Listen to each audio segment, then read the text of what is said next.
មនុស្សដែលនៅល្អក្បែរខ្លួនយើងទោះបីអ្នកនោះទៀបក៏ដោយខ្ពស់ក៏ដោយល្អក៏ដោយយ៉ាងម៉េចក៏ដោយយើងកុំអាលវិនិច្ឆ័យមនុស្សម្នាក់ដោយការលឺនឹងតិចហើយឃើញនឹងភ្នែកមនុស្សយើងសពថ្ងៃគ្រាន់តែឃើញនឹងភ្នែកហើយលឺនឹងតិចយើងវិនិច្ឆ័យទោសរបស់គេអានឹងយើងអត់សមជាអ្នកថ្នាក់ជាថ្នាក់ដឹកនាំទេហើយបងអូនត្រូវចាំតែពេលយើងខ្លាយទៅជាថ្នាក់ដឹកនាំក្រុមហ៊ុនមួយឬអាជីវកម្មមួយគឺយើងគ្រប់គ្រងបុគ្គលិកដែលអាចរក្សាបុគ្គលិកឲ្យមានស្ថិរភាពបានគឺព្រះលោកបង្រៀនយើងថាឲ្យលះបង់នៅអគតិធម៌4ចោលក្នុងខ្លួនយើងអាលំអៀងព្រោះស្រឡាញ់លំអៀងព្រោះស្អប់ជាដើមនឹងគឺត្រូវលះបង់ចេញស្រឡាញ់បុគ្គលិកគ្រប់គ្រងបុគ្គលិកឲ្យស្មើ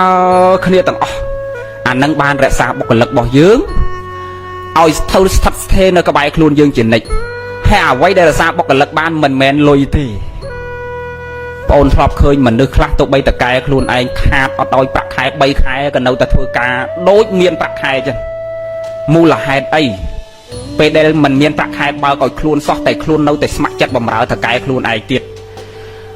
ដោយសារតែភាពគោរពនិងផ្ដល់តម្លៃនិងភាពស្មោះត្រង់និងសេចក្តីស្រឡាញ់ដែលតកែផ្ដល់ឲ្យខ្លួនភាពកក់ក្ដៅនិងតម្លៃដែលយើងផ្ដល់ឲ្យគេវាខ្ពស់ជាងលុយដែលយើងផ្ដល់ឲ្យគេអ្នកខ្លះទទួលបានប្រាក់ខែ1000ហើយពីមុនបានគេឲ្យតែ300សុកចិត្តចោលអា1000ទៅនៅជាមួយអា300បងអូនធ្លាប់ឃើញលោកគ្រូធ្លាប់ជួបរត់អា1000ចោលមករកជាមួយអ្នក300 500អញ្ចឹងពេលខ្លះលុយមិនមែនជាកត្តាធំដែលយើងរក្សាគេឲ្យគង់ទេគឺការគោរពផ្ដល់តម្លៃឲ្យគេអញ្ចឹងយើងខ្លាយទៅជាម្ចាស់អាជីវកម្មឬម្ចាស់ក្រុមហ៊ុនកុំភ្លេចលះអគតិធម៌4គឺស្រឡាញ់គោរពបុគ្គលិកផ្ដល់តម្លៃបុគ្គលិកហើយមិនប្រកាន់ថាបុគ្គលិកនឹងវាជាខ្ញុំដោយរស់នៅជាមួយបុគ្គលិកហាក់បីដូចជាបងប្អូនជាគ្រួសារតែមួយ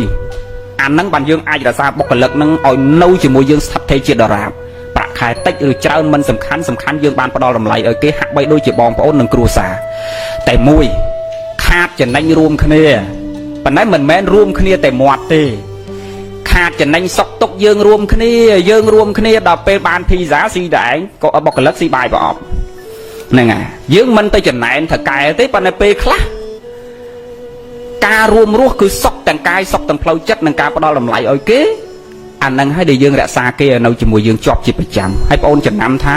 ក្រុមហ៊ុនណាដែលមិនផ្លាស់ប្ដូរបុគ្គលិកច្រើនគឺក្រុមហ៊ុននឹងហើយដែលមានស្ថិរភាពរឹងមាំកាន់តែខ្ពង់ខ្ពស់ទៅតែបើផ្លាស់ប្ដូរបុគ្គលិកច្រើនញឹកញាប់ហើយគឺក្រុមហ៊ុននឹងមិនមានស្ថិរភាពទេបងអូនចំណាំទម្រាំតែចំណាយពេលវេលាបដោះបដាលបុគ្គលិកម្នាក់ឲ្យកាន់អ្វីដែលកូនចៅយើងធ្លាប់កាន់10 20ឆ្នាំហើយវាដើរតាមអាអ្នកដែលយើងធ្លាប់កាន់នឹង10 20ឆ្នាំហើយហ្នឹងទម្រាំតែបដោះគាត់ឲ្យបានដើរកើតឲ្យធ្វើការកើតហ្នឹងយើងត្រូវចំណាយទាំងពេលចំណាយទាំងថវិកាអញ្ចឹងហើយបានជា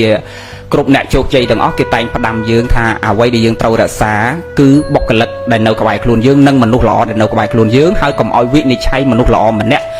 ដោយការឃើញនឹងភ្នែកឮនឹងតិចរបស់យើងដោយលោកគ្រូលើកឧទាហរណ៍បាញ់មិញ